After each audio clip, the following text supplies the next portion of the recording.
Haleluya. Mari kita berikan tepuk tangan dulu bagi Tuhan Yesus. Haleluya. Semua kita sangat berkati dengan firman Tuhan dari Ibu Munte. Amin. Sebelum saya menyambung firman Tuhannya, saya mau umumkan pada Bapak Ibu Saudara, nanti kalau kita pulang dari seminar, kami ada bawa oleh-oleh dari Kota Medan. Jadi semua Bapak Ibu Saudara, kami ada bawa kue bika Ambon, mudah-mudahan suka. Nah, sudah dipotong-potong, nanti kita sudah dapat makanan rohani, pulang juga dapat makanan rohani. Dan ada kalender, sudah kami gulung sehingga lebih mudah membawanya. Kalender untuk tahun ini, tahun 2020. Kami bawa dari Medan.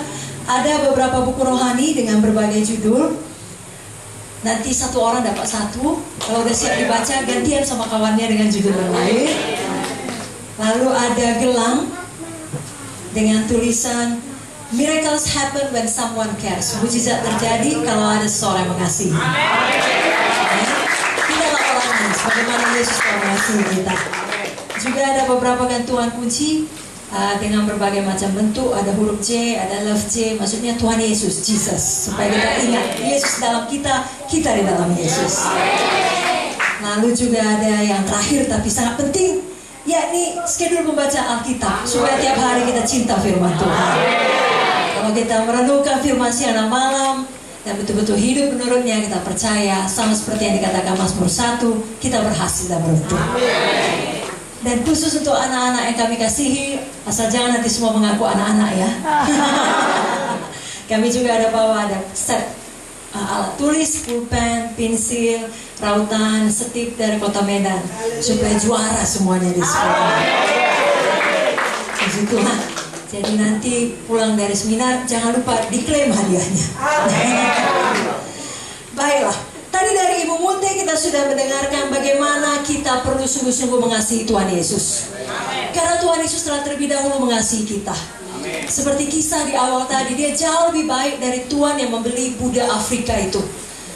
Sangat heran perempuan gadis Afrika yang dibebaskan tersebut. Dia pikir dia dibeli untuk jadi budak, untuk diperalat, untuk ditindas. Karena selama dalam perjalanan dia hidup begitu menderita, diperlakukan seperti hewan.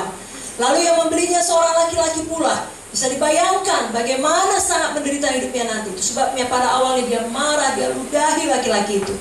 Tapi ternyata ketika diberikan surat pembebasannya, dilepaskan rantainya, dia tidak dapat percaya.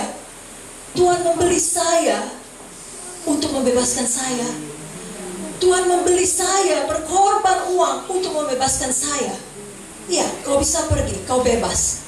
Dia berlutut dan dia berkata, saya ikut Tuhan seumur hidup saya. Satu perubahan yang drastis karena hati yang telah dijamah oleh kasih. Biar hati kita di sini dijamah oleh kasih Yesus, sehingga tujuan hidup kita berubah. Kalaupun tadinya hidup kita mengalami banyak penderitaan seperti perempuan ini, karena kita memang telah dilahirkan di dalam dosa, hidup dalam dunia yang penuh dosa. Ada orang-orang yang berbuat tidak baik kepada kita. Tapi kasih Yesus bagaikan sungai yang deras, yang memulihkan hati kita, membuat kita juga berkata, saya mau ikut Yesus, saya mau melayani Yesus seumur hidup saya. Bukan karena peraturan gereja, bukan karena satu kewajiban atau keharusan, tapi hati kita yang mendorong kita untuk melakukannya. Sehingga apapun yang terjadi di depan, seberat apapun, kita tidak menyerah, kita tidak mundur, kita tidak meninggalkan Yesus. Karena kasih itu telah mengubahkan hati kita.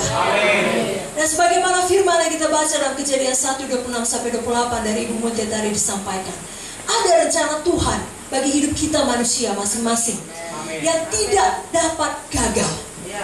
Ya, secara garis besar tadi setelah diajarkan pada kita, Tuhan mau pertama kali semenjak dia menciptakan kita manusia, yakni kita segambar dengan dia.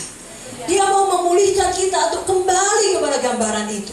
Itu sebabnya kita sudah diselamatkan Tuhan, sudah lahir baru, apalagi mengaku diri kita sebagai seorang Kristen. Biar tampak ada perubahan karakter kita setiap hari.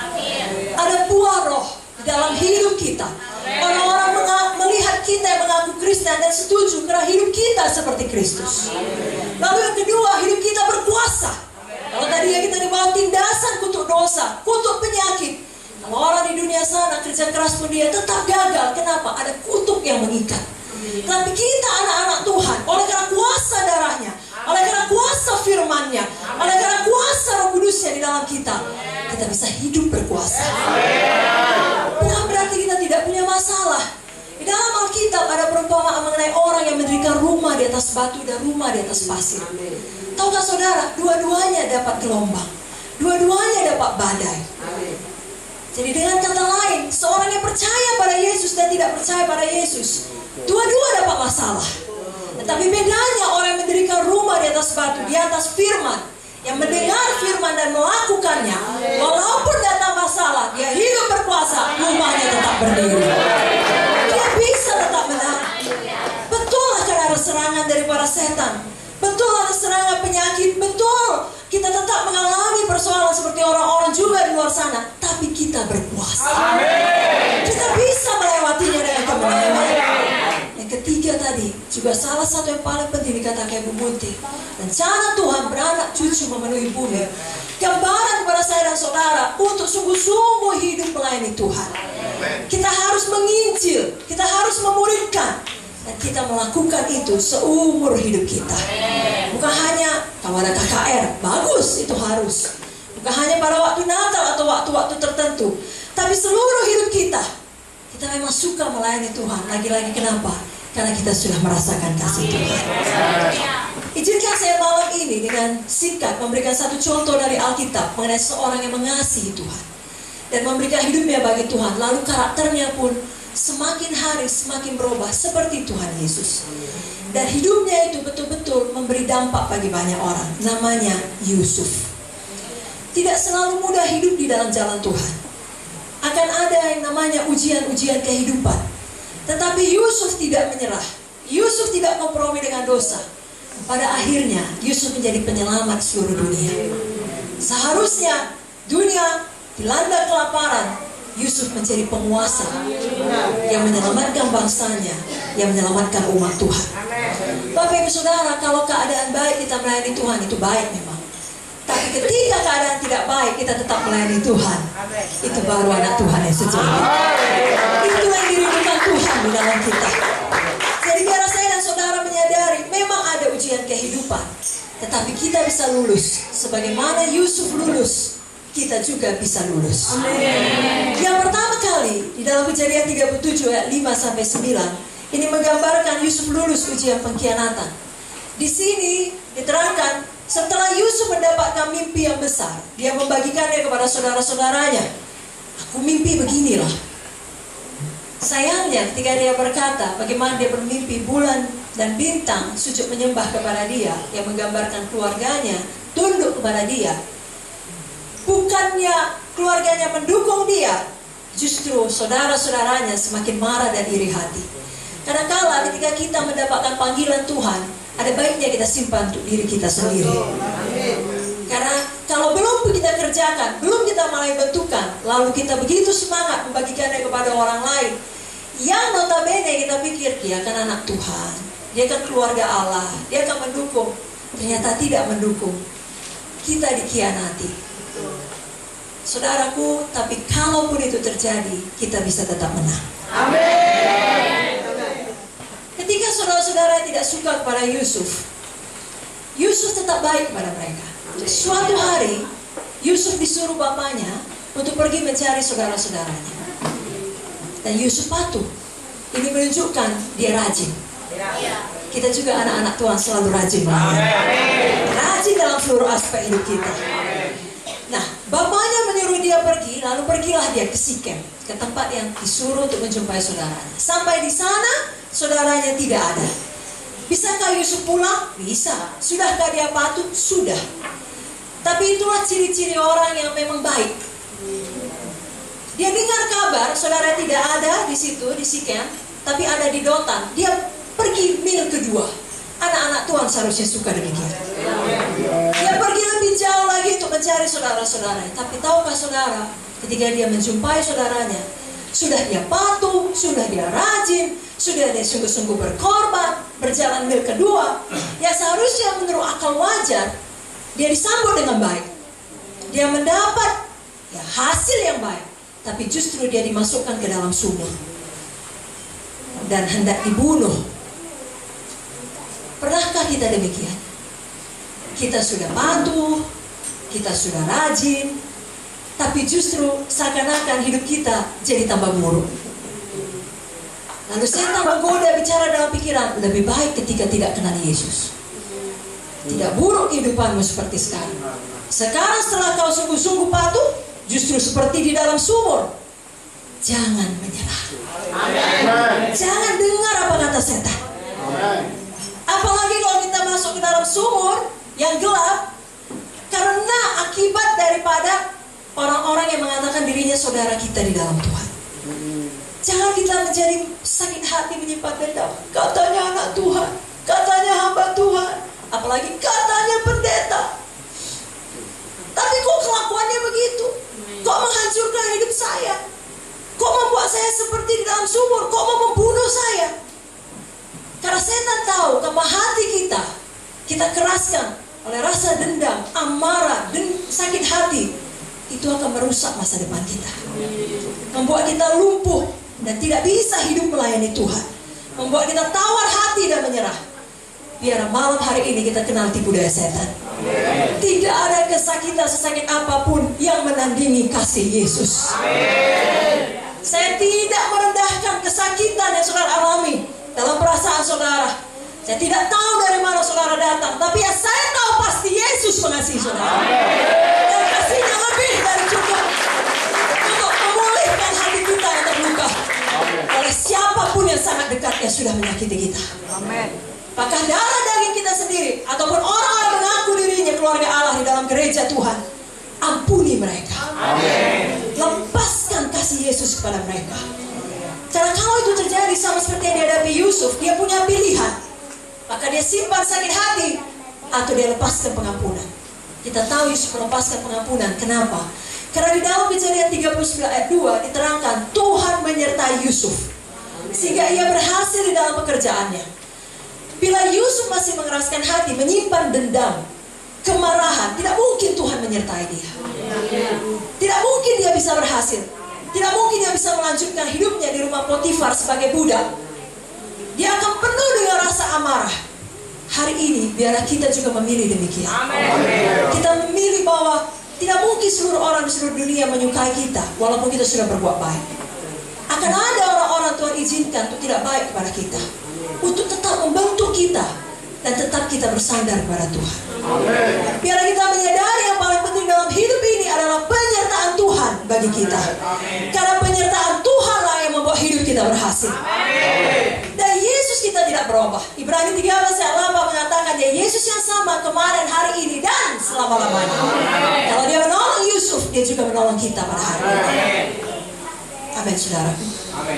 Jika saya membaca dari Mazmur 37 ayat yang ketiga dan seterusnya, percayalah kepada Tuhan dan lakukanlah yang baik. Diamlah di negeri dan berlakulah setia. Dan bergembiralah karena Tuhan, maka ia akan memberikan kepadamu apa yang diinginkan hatimu.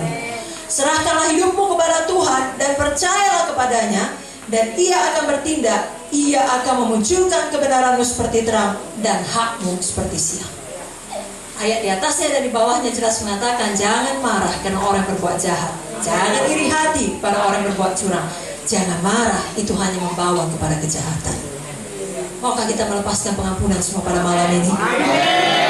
Sehingga kita bisa berlari-lari hidup bagi Tuhan Yesus. Amin, saudara. Jangan lagi kita kaget atau menjadi lumpuh kalau bahkan di dalam gereja pun ada orang yang menyakiti. Yang penting jangan kita yang menyakiti. Kalau sudah, kita mohon ampun. Kalau orang lain menyakiti, kita melepaskan pengampunan. Katakan amin lebih kuat lagi.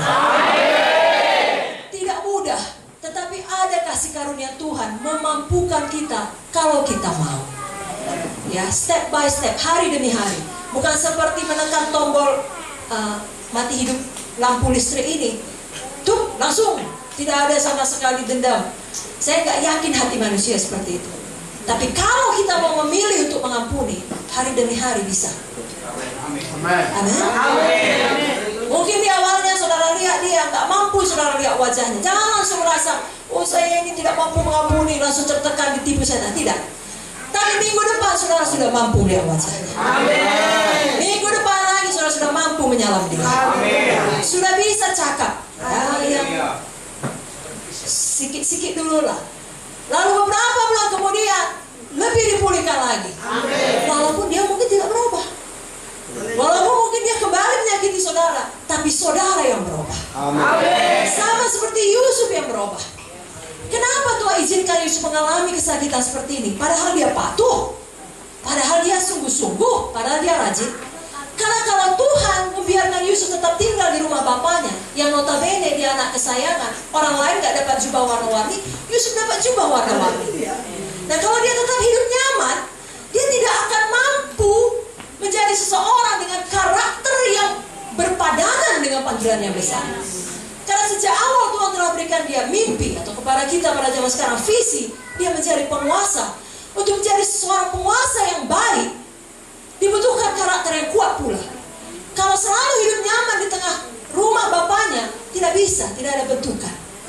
Tapi kalau dia sudah pernah disakiti dan lulus ujian pengkhianatan, dia mampu, dia menjadi karakter pribadi yang lebih baik. Itu sebabnya semua kesakitan saudara, semua bentuk yang saudara alami, tidak ada yang sia-sia di dalam Yesus. Roma 8:28 mengatakan segala sesuatu mendatangkan kebaikan bagi kita yang mengasihi Tuhan, kita yang terpilih sesuai dengan rencananya. Saudara percaya ada rencana Tuhan yang besar bagi saudara? Mulai malam ini apapun yang terjadi, saudara mau lepaskan pengampunan? Saudara mau maju terus? Jangan tolak kasih karunia Tuhan, saudaraku. Ibrani 12:15 mengatakan, jagalah supaya jangan ada seorang pun yang menjauhkan diri dari kasih karunia Allah, agar jangan tumbuh akar yang pahit yang menimbulkan kerusuhan dan yang mencemarkan banyak orang. Jadi jangan tolak kasih karunia yang memampukan kita mengampuni. Amin. Yusuf tidak berkata, saya tidak sepantasnya diperlakukan saudara-saudara saya seperti ini. Di mana kau Tuhan pada waktu saya dibuang dalam sumur, pada waktu saya tidak dibunuh? Syukurlah akhirnya saya hanya dijual. Tapi di mana kau Tuhan? Tidak betul namanya kau Tuhan yang mengasihi. Kau biarkan aku dari rumah bapakku dijual jadi budak. Tidak. Yusuf menang. Yusuf tetap mengasihi Tuhan. Jangan pernah sakit hati kepada Tuhan. Kalau malam ini saudara sakit hati pada Tuhan, malam ini datang minta ampun pada Tuhan. Hanya Tuhan yang betul-betul mengasihi saudara. Dan hanya Tuhan betul-betul sanggup menolong hidup kita. Tapi tahukah saudara, setelah Yusuf sampai di rumah Potifar, dia dijual jadi budak, dia kerja di salah satu rumah penguasa orang Mesir. Dia menghadapi ujian lagi. Hidup kita pun demikian, dari satu ujian pada ujian berikutnya. Kenapa? Tuhan mau terus membentuk kita seperti Kejadian 1, segambar dengan Dia. Amen. Melalui bentukan kita makin sabar, kita makin rendah hati. Amin, saudara. Kita makin mengasihi. Demikian Yusuf di dalam rumah Potifar. Kita tahu bahwa saya Kejadian 39 ayat 2 tadi, Tuhan menyertai Yusuf sehingga dia berhasil dalam pekerjaannya. Nah, saya yakin dari pihak Yusuf pun, dia adalah orang yang sungguh-sungguh jujur, sungguh-sungguh rajin. Itu sebabnya Potifar percaya kepadanya, menyerahkan seluruh urusan dari dalam rumah tangganya, bisnisnya kepada Yusuf. Anak-anak Tuhan harus jujur, harus rajin, harus dapat dipercaya. Jangan orang kalau mau memperkerjakan kita, takut kita mencuri, ya, takut kita curang. Jangan. 1 Korintus 4 ayat 2 mengatakan, yang akhirnya dituntut dari pelayan-pelayan yang demikian adalah mereka dapat dipercaya. Dapat dipercaya artinya kita punya integritas. Ketika bapak saya, Bapak Munte pulang dipanggil Tuhan, hamba-hamba Tuhan yang datang di memorial service, baik yang dari Indonesia juga dari luar negeri, mengatakan hal yang mirip. Salah satunya dia mengatakan, Bapak Munte orang yang rendah hati, suka tersenyum, tapi terutama dia punya integritas. Kalau iya, ya, kalau tidak, tidak. Kalau dia berjanji, dia tepati. Sangat sederhana, tapi dia punya integritas. Dalam dunia yang bengkok sekarang ini, sangat sulit mencari orang yang punya integritas. Mereka pergi kemana angin bertiup, kemana menguntungkan mereka, kemana uang ada.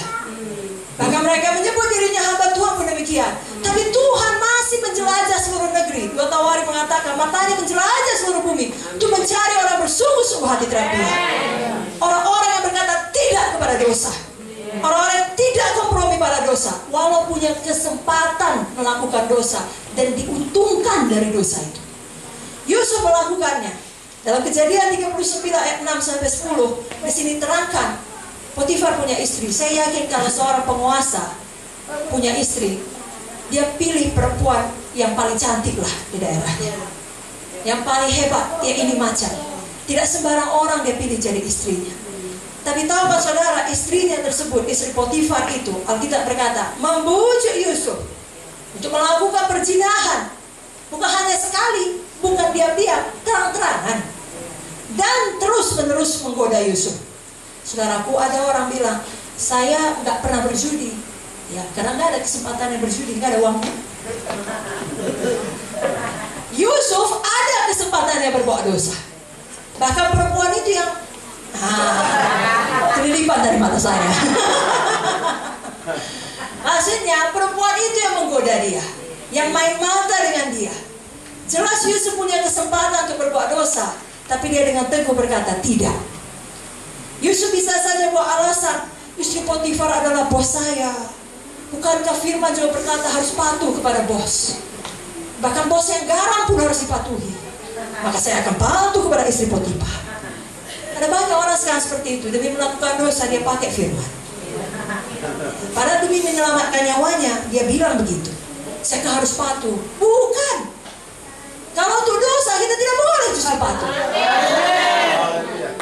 Yusuf juga bisa berkata, Tuhan mengertilah kelemahan manusia. Saya pun seorang laki-laki. Tidak ada laki-laki menolak bangkai. Maaf, tidak ada buaya menolak bangkai. Istri Potifar begitu cantik, Tuhan saya tidak sanggup menolaknya. Tapi Yusuf buat alasan, saya terpaksa Tuhan. Kalau tidak nanti jabatan saya, nyawa saya taruhannya. Atau Yusuf bisa juga lebih parah berkata, tentunya ini datang daripadamu Tuhan. Karena tidak mungkin seorang yang tinggi seperti dia bisa menyukai seorang yang rendah seperti saya. Ini betul-betul pintu yang Tuhan bukakan. Saya adalah seorang bodoh jika tidak mau memakai pintu yang dibuka Tuhan. Jangan seperti itu saudara. Atau Yusuf juga bisa punya alasan, saya tidak perlu sok suci. Dunia zaman sekarang yang saya hidupi bukan lagi di tanah Israel, bukan di rumah bapak saya. Ini adalah tanah bangsa Mesir. Hal seperti ini sama mereka biasa saja. Maka saya pun melakukannya. Anak Tuhan jangan pernah berkata seperti itu. Atau Yusuf, karena dia juga masih menyimpan kepahitan, bisa berkata seperti ini kepada Tuhan. Dulu Tuhan, kau ingat ketika aku patuh, aku mencari saudara-saudaraku bukan hanya di Sikem sampai ke Dotan, justru aku masuk dalam sumur. Sekarang Tuhan tidak perlu patuh-patuh lagi. Aku ada di sini karena usaha kerja kerasku sendiri. Hanya aku yang bisa menolong diriku. Maka aku akan tidur dengan istri Potifar. Saudaraku, masih banyak alasan yang lain. Maka saya tidak akan ketahuan kok. Saya tidak menyakiti dia. Ini suka sama suka. Tapi Yusuf tidak memakai semua alasan itu. Walau akal manusia mungkin berkata itu wajar, masuk akal. Tapi Yusuf berkata tidak pada dosa. Sampai hari ini pun dosa tetap dosa. Habis perkara. Jangan kompromi dengan dosa kalau kita mau hidup untuk memberi dampak bagi banyak orang. Kalau kita mau hidup kita sungguh-sungguh sampai pada panggilan Tuhan. Tapi kalaupun kita sudah berdosa, berita baiknya Yesus mau mengampuni kita. Kita berkata jika kita sungguh-sungguh mengaku dosa kita, maka dia Allah yang setia dan adil. Saudaraku, waktu kita mengaku dosa kita artinya kita mau sungguh-sungguh bertobat. Bukan sekedar dengan mulut ampuni dosa saya Tuhan, besok dibuat lagi, besok bilang lagi ampuni, besoknya dibuat, bukan. Tapi ada penyesalan yang mendalam karena menyakiti hati Tuhan, bukan karena ketahuan. Ketahuan gak ketahuan bukan itu soalnya, karena kita memang menyadari itu dosa, mau bertobat, lalu Tuhan mengampuni kita. Tapi bagi saudara yang memang katakanlah anak-anak muda belum pernah melakukan dosa kenajisan, jangan dicoba. Tidak perlu saya coba dulu, nanti kan minta ampun Yesus mengampuni. Jangan coba minuman keras, jangan coba ganja, jangan coba narkoba. Tidak ada kebahagiaan di situ, tidak ada kasih di situ. Jangan cari kasih di tempat yang salah. Hanya dalam Yesus kita merasa puas. Amin, saudara. Itu sebabnya malam hari ini saya mau mendorong saudara, bagaimanapun nanti di dunia luar sana menggoda saudara berbuat dosa, apakah korupsi dalam pekerjaan, kompromi dengan kejahatan, katakan tidak seperti Yusuf. Karena Yusuf menyadari kehadiran Tuhan jauh lebih berharga dari semua dalam tanda kutip kesuksesan dunia. Mungkin kalau dia jadi simpanan Potifar, dia bisa dapat banyak uang. Hidupnya lebih mudah, mungkin. Tapi di mata Tuhan itu tidak benar. Saudaraku, yang paling penting di mata Tuhan kita benar. Ibu Munte dari jelas berkata, seluruh dunia berkata kita baik, Protong berkata kita bodoh. Kata Tuhan yang betul. Kelak hidup yang sebenarnya adalah dalam kekekalan. 120 tahun kita hidup di dunia ini adalah seperti titik saja. Dan hidup di kekekalan ditentukan dari apa pilihan kita di dunia ini. Biar pada hari ini kita memutuskan untuk mau hidup kudus, menang, lulus ujian kekudusan, lulus ujian integritas. Katakan amin lebih kuat lagi. 1 Tesalonika 4 ayat 7 berkata, Allah memanggil kita bukan untuk melakukan apa yang cemar, melainkan apa yang kudus. Karena itu siapa yang menolak ini bukanlah menolak manusia, melainkan menolak Allah yang telah memberikan juga rohnya yang kudus kepada kamu. Dalam 1 Petrus 1 ayat 14-16 dikatakan, hiduplah sebagai anak-anak yang taat dan jangan turuti hawa nafsu yang menguasai kamu pada waktu kebodohan. Tapi hendaklah kamu menjadi kudus di dalam seluruh hidupmu. Sama seperti Dia yang kudus yang telah memanggil kamu. Sebab ada tertulis, kuduslah kamu sebab aku kudus. Dengan kekuatan kita tidak mampu, tapi ada Roh Kudus yang menyanggup kita. Saudara rindukan penuh Roh Kudus tiap-tiap hari. Yang ketiga mengenai ujian yang dihadapi Yusuf. Setelah dia lulus ujian kekudusan, kita pikir tentunya Yusuf lagi-lagi akan mendapatkan kebaikan lah atas kekudusan yang dia punyai. Tetapi justru apakah yang terjadi? Yusuf dimasukkan ke dalam penjara. Tetapi Yusuf tetap setia. Anak-anak Tuhan, ketika doa belum dijawab, harus tahu tetap setia. Ketika kita mengalami sesuatu yang tidak kita mengerti, seperti Yusuf ini, kok sudah buat baik, justru masuk penjara. Kita pun loh, kok sudah buat ini, kok saya tambah tidak baik keadaan saya. Tidak mengerti, tapi kita hidup karena percaya. Kita percaya selalu ada rencana Tuhan di balik itu semua. Kalau saudara belum menikah, saudara tentunya mau mencari pasangan yang setia, melebihi pasangan yang katakanlah muka cantik, muka ganteng. Kalau cantik pun dia, ganteng pun dia, kalau tiap hari selingkuh, takkan mau saudara. Jauh saudara merasa lebih menderita. Betul saudara? Saudara tahu bahwasanya kualitas kesetiaan mengalahkan kecantikan yang bisa dilihat dengan mata. Dan Tuhan juga demikian. Dia melihat ke dalam hati kita. Dia tidak terpesona oleh kemampuan saudara menyanyikah atau karunia-karunia saudara. Kenapa? Dia yang memberikannya pada saudara. Tapi kalau saudara setia, itu pilihan saudara. Hati saudara yang memilihnya. Dia lihat saudara ketika dalam keadaan buruk sekalipun, saudara bisa menyanyi seperti tadi, mengangkat tangan dengan sukacita, seakan-akan tidak ada beban. Ada semua kita yang hidup punya beban. Tapi saudara mampu memuji Tuhan. Kenapa? Hati saudara percaya kepadanya. Hati saudara setia kepadanya. Sebab saudara bisa menyanyi dengan semangat, saya siap sedia, datang Tuhan Yesus. Kan begitu saudara. Jangan pernah lepaskan itu. Ada banyak orang di awal-awal mengikut Tuhan, dia setia. Karena tiap kali dia berdoa, langsung Tuhan jawab. Dia sakit, diletakkan tangan, langsung sembuh. Apa saja dia minta, cepat dapat dengan instan. Tapi setelah lebih lama mengikut Tuhan, loh kok tidak dapat langsung? Loh kok tidak seperti dulu lagi? Lalu dia berubah setia. Jangan ada kita seperti itu. Sama seperti kalau saudara punya anak bayi, belum pun diminta sudah saudara kasih. Belum pun dia tahu bicara, saudara yang kasih susunya, saudara yang kasih bajunya. Dia bertumbuh sedikit, balita. Apa dimintanya pun saudara kasih. Dibuatnya tangannya begini, saudara ngerti minta gendong, saudara gendong. Tapi kalau sudah 12 tahun, dibuatnya tangannya begini, kan gak saudara gendong. Ada yang saudara? Kalau 12 tahun oke lah. Ya, atau SD, SMP saudara kasih uang jajan. Tapi kalau sudah kuliah, saudara suruh dia bekerja. Apalagi kalau sudah tamat kuliah. Tidak semudah dulu. Kenapa? Untuk kebaikannya. Demikian juga kalau ada hal-hal sudah kita minta, belum kita dapat, tidak langsung kita dapat, tanya Tuhan. Apa yang Tuhan mau? Karena pasti itu untuk kebaikan kita. Percaya pada Tuhan. Saudaraku, Yusuf ini Banyak hal penderitaan sejak muda. Saudara bisa bayangkan, sudah buat baik, sudah hidup kudus, difitnah oleh istri Potifar. Potifar mempercayainya, dan kemungkinan besar menurut saya semua orang juga mempercayainya. Dengan kata lain, di mata dunia, Yusuf inilah yang paling kurang ajar. Sudah diangkat, sudah dikasih kuasa, mau main gila sama istri tuannya, patut dipenjarakan. Gak ada yang tahu, justru dia yang baik, dia yang kudus, dia yang jujur, kecuali dirinya sendiri, Potifar itu, dan tentunya Tuhan lah. Dan dia gak bisa melawan. Dia harus masuk penjara untuk sesuatu hal yang tidak dibuatnya. Dan tahukah saudara, untuk satu waktu yang tidak pernah diketahui kapan bebasnya. Bisa jadi untuk seumur hidup. Bagaimana mungkin perasaannya sebagai seorang anak muda, tapi karena dia percaya pada Tuhan, Tuhan tidak meninggalkan. Dan di dalam penjara, justru hatinya semakin lembut. Ada orang datang persoalan, bukan bitter. Artinya beta bukan tambah baik hatinya, bitter tambah pahit hatinya. Tapi Yusuf tidak demikian. Suatu hari juru makanan dan minuman raja juga masuk penjara. Dia lihat mukanya sedih.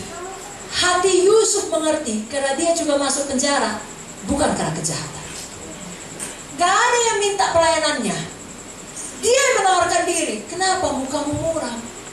Itulah anak-anak Tuhan yang sudah mengalami banyak bentukan. Kalau saudara gak pernah sakit, lalu kemudian dalam ibadah minggu datang satu orang sakit, sepanjang khotbah batuk dia, marah saudara. Kenapa? Saudara gak pernah sakit, saudara merasa dia mengganggu. Betul? Kalau ada dia mengerak, katanya, lagi saudara nyanyi, palak saudara. Atau orang semuanya tepuk tangan, lompat-lompat, dia duduk saja. Padahal karena dia sakit, saudara tidak tahu mengerti. Kenapa? Saudara nggak pernah sakit. Tapi kalau saudara pernah sakit, dan satu sakit yang parah, dan saudara berhasil melaluinya, menang dengan iman oleh kuasa tidur Yesus, lalu kemudian suatu hari ada orang yang sakit sama, datang ke gereja, mengeluh, saudara bukan marah. Saudara seperti Yusuf, apa yang bisa kubantu? Kenapa mukamu murah? Karena hati saudara sudah dibentuk. Walau itu dalam penjara sekalipun, dengan kata lain, walau saudara sendiri dalam persoalan, tapi saudara mampu melayani. Tidak harus kita bebas dari persoalan baru mampu melayani. Dalam penjara seperti Yusuf pun kita mampu melayani. Amin. Katakan amin, saudara. Amin. Dan kita tahu ceritanya, Yusuf mengartikan mimpi mereka, dan jadi seperti mimpi itu. Dan salah satu keluar karena memang dia yang tidak bersalah. Dan Yusuf memplead case-nya, Yusuf memohon kepada dia, ingatlah aku kalau kau keluar nanti, karena aku ada di sini bukan karena aku bersalah. Dia bilang oke pada Yusuf. Tapi 2 tahun lamanya dia sengaja melupakan Yusuf. Tidak bisa mengerti sifat manusia, saudaraku. Tidak mau diingatkan oleh keadaan yang buruk. Siapa yang mau mengingat dia dihubung-hubungkan ke penjara?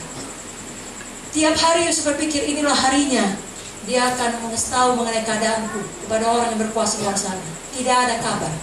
Sebulan berlalu, 2 bulan berlalu, 12 bulan berlalu, 2 tahun berlalu. Tapi tetap setia. Maukah saudara tetap setia? 1 bulan berlalu tanpa jawaban doa, 2 bulan berlalu tanpa jawaban doa.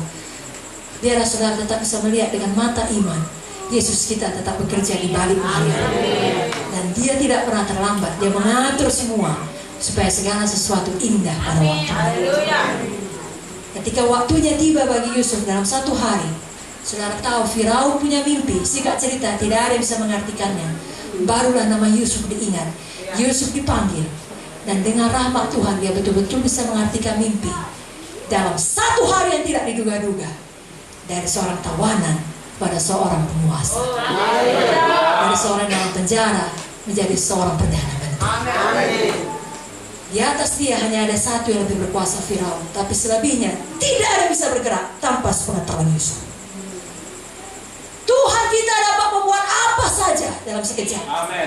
Kalau dia lihat memang saudara dapat dipercaya, saudara setia. Berikan tepuk tangan dari Tuhan. Ketika jadi budak, Yusuf setia. Dalam penjara, Yusuf setia. Dilupakan orang, dia setia. Saudara juga demikian. Apapun keadaan saudara, biar saudara tetap setia. Sehingga nanti saudara tidak sadar, setahun berlalu atau berapa lama pun waktunya prosesnya, tapi dalam satu hari yang menentukan, tangan Tuhan bekerja. Mengangkat saudara, memunculkan kebenaran saudara seperti terang. Dan hak saudara seperti siang. Percayakah saudara? Dalam Kejadian 50 ayat 20, apa kata Yusuf? Memang kamu telah mereka-rekakan yang jahat terhadap aku, tapi Allah telah mereka-rekakannya untuk kebaikan. Saudaraku, kita juga dapat berkata hal yang sama. Dalam Amsal 20 ayat 6 dikatakan, banyak orang menyebut diri baik hati, tapi orang yang setia, siapakah menemukannya? Biarlah Tuhan menemukannya di sini. Amsal 19 ayat 22, sifat yang diinginkan pada seseorang ialah kesetiaannya. Ibrani 10 ayat 38 sampai 39. Tetapi orangku yang benar akan hidup oleh iman, dan apabila ia mengundurkan diri, maka aku tidak berkenan kepadanya. Tapi kita bukanlah orang-orang yang mengundurkan diri dan binasa, tapi orang-orang yang percaya dan beroleh hidup. Mari angkat tangan saudara, katakan, saya bukan orang yang mengundurkan diri. Saya tidak binasa. Saya orang yang percaya. Saya orang yang setia. Saya beroleh hidup. Katakan amin. Berikan tepuk tangan bagi Tuhan Yesus. Saya lihat sendiri dari kehidupan Bapak Munte selama dia hidup, dan juga dari kehidupan Ibu Munte sampai saat ini, dan saya percaya juga dengan kasih karunia Tuhan seterusnya, mereka adalah orang-orang setia. Tidak selalu keadaan baik dalam melayani, apalagi dulu di awal-awal memulai pelayanan ketika kami belum ada. Sangat berat. Semua orang mengatakan mereka sesat, mereka harus dijauhi, pelayanan mereka harus dibunuh. Jangan ada yang menerima, jangan ada yang mendengarkan. Sekali lagi, apa yang ditabur harus dituai. Yesus sudah setia. Ketika Bapak Munte dan kami juga tentunya sebagai keluarga ditembak, dibom, ditaruh bom di atas kap mobil, ditaruh bom di depan rumah, ditaruh bom, dikirim di gereja. Berapa kali mengalami ancaman-ancaman yang akan merenggut nyawa. Tahu gak saudara, ada banyak tawaran dari hamba-hamba Tuhan, majalah Karisma seluruh dunia. Beritahu kesaksianmu, kami bawa kau dan keluargamu ke Amerika, kami sekolahkan anakmu ke Australia, kemana saja. Tidak perlu menghabiskan waktumu di kota Medan, karena pada waktu itu kami tidak bebas saya melayani, polisi ada 24 jam sehari di rumah kami, dan sekali lagi tidak tahu sampai kapan. Tapi Bapak Munte, dia punya hati gembala, gembala yang baik, menyerahkan nyawa untuk domba-domba. Dia tetap di Medan, dia paksa kami semua tetap di Medan, walaupun kami harus berhenti kuliah. Tidak tahu sampai kapan, tapi sekali lagi segala sesuatu indah pada waktunya. Pada waktunya Tuhan itu lepas, bisa kembali melayani. Nah, hari ini bisa sampai lagi di tanah Papua. Sangat cinta para saudara. Ini kedua kalinya kami menjejakkan kaki di tanah Papua tercinta. Diberkatilah Papua bagi Tuhan Yesus. Kalau kamu ditolong Tuhan, saudara pun ditolong. Orang-orang setia katakan amin. Terakhir, sebelum saya serahkan pada Ibu Pendeta Victoria, maukah saudara dengar sedikit lagi?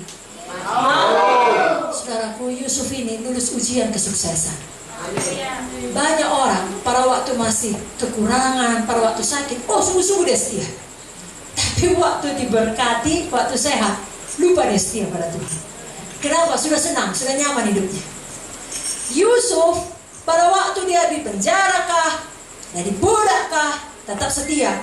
Tapi setelah jadi Perdana Menteri, dia terus setia. Justru dia mengerti Tuhan mengangkat dia untuk satu maksud. Biar kita semua mengerti kalau Tuhan memberkati kita, memberikan kesuksesan dunia ini, ada maksud Tuhan untuk dipakai bagi kekekalan, bagi kerajaan surga, untuk kemuliaan nama Tuhan Yesus. Saudaraku, Yusuf setelah dia berhasil, saya katakan saja dengan sikap para saudara, sebenarnya dia bisa panggil langsung istri Potifar. Mana yang namanya istri Potifar itu? Yang sudah memasukkan saya ke dalam penjara. Masukkan dia juga biar dia tahu rasanya. Mana yang namanya Potifar yang lebih percaya pada istrinya daripada pada saya yang setia. Masukkan sekaligus. Tidak, saudara. Tapi ujian sesungguhnya datang ketika saudara-saudaranya berjumpa dengan dia, memohon pertolongan. Dia punya banyak kesempatan untuk membuat mereka sampai kepada kematian mereka. Tapi justru, tahukah saudara, kita menuliskan pada waktu dia mau menyatakan siapa dia kepada saudara-saudaranya, Dia usir semua orang Mesir keluar. Seorang hamba Tuhan berpendapat, itu dia lakukan supaya jangan ada orang Mesir tahu kejahatan saudara-saudaranya. Karena memang dia mau memelihara saudara-saudaranya. Orang Mesir sangat menghormati Yusuf karena menyelamatkan mereka. Kalau mereka tahu saudara-saudara yang jahat, bisa nggak aman hidup mereka. Begitulah baiknya Yusuf pada saudara-saudara. Walaupun sampai akhir kelihatannya mereka tetap tidak percaya pada Yusuf. Itu sebabnya mereka ketakutan ketika bapak mereka mati, meninggal dunia. Mereka berkata, oh Yusuf selama ini tidak jahat pada kita karena bapak kita masih hidup. Sekarang bapak kita sudah dipanggil Tuhan, Yusuf akan balas dendam. Lihatlah itu. Ada orang dibaik pun memang gak berubah. Itu gak masalah kita, semua milik Tuhan. Kita yang perlu berubah. Lebih kuat lagi amennya. Yusuf telah menjadi perdana menteri, bukan menjadi penguasa yang kejam, yang balas dendam, apalagi korupsi, penindas. Tidak, saudara. Anak-anak Tuhan, apalagi hamba-hamba Tuhan, jangan pernah menjadi orang yang menguasai. Kita diberikan Tuhan satu, katakanlah seperti Yusuf, diangkat Tuhan lebih tinggi dari yang lain untuk maksud dan panggilannya menolong orang lain. Bukan untuk menguasai orang lain, tapi untuk memberkati orang lain, untuk melayani orang lain. Yusuf telah banyak menderita, karakternya dibentuk, datang kesuksesan, dia tetap seperti Yesus. Saudara pun demikian. Kalaupun saudara sukses dalam satu bentuk atau dalam berbagai bentuk, katakanlah pekerjaan saudara tinggi di luar sana di dunia sekuler, atau saudara punya uang yang banyak, kendaraan yang banyak, rumah yang banyak, kedudukan yang baik, nama yang baik, pakailah untuk kerajaan surga. Jangan untuk meninggikan diri kita. Amsal 17 ayat 3 mengatakan, kui adalah untuk melebur perak, perapian untuk melebur emas, tapi Tuhanlah yang menguji hati. Biar hati kita ditemukan hanya mengasihi Tuhan, bukan mengasihi berkat-berkat Tuhan ya. Tapi kalau mengasihi Tuhan, cari dahulu kerajaan Allah dan kebenarannya, semuanya ditambahkan kepada kita. Maukah saudara dulu ujian kesuksesan? Semakin diberkati, semakin semangat menginjil. Kurang kuat amennya. Semakin diberkati, semakin semangat memberitakan Injil. Mulai esok hari kita ada KKR, bawa jiwa-jiwa. Walaupun malam hari ini kita ibadah sampai malam, besok hari kita datang lagi dan bawa jiwa-jiwa bagi Yesus. Dan saudaraku, saya bacakan ayat terakhir Pengkhotbah 7 ayat 8. Akhir suatu hal lebih baik dari awalnya. Saudara sudah mengawali dengan baik, mari akhiri dengan baik. Dengan kata lain, mari tetap setia. Kasihi Yesus, layani Yesus, Yesus yang terbaik, Yesus yang termanis, Yesus segalanya. Jangan pernah berhenti, jangan pernah malas melayani Tuhan. Mari sungguh-sungguh bekerja bagi Tuhan. Kita sambut Ibu Pendeta Victoria, berikan tepuk tangan.